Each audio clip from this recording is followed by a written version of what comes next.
The path 1 is overcoming distractions, fighting against the temptations every day, require enormous willpower. Yes, often leads to decisions and fatigue, and success depends on the daily battles with yourself. Whereas by avoiding distractions, we can just avoid, say it no, you don't switch it on. So actually you will find the successful people, they don't keep these medias in their nearby vicinity. If they are not available, they will not distract.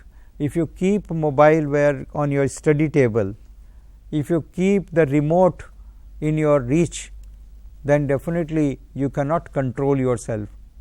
You will tend to switch it on now and then, or you will put the mobile on, and once you put it on, you may assume that you will see it for some couple of minutes, but ultimately it will take away your whole time and you will be deviated from your main purpose, main goal.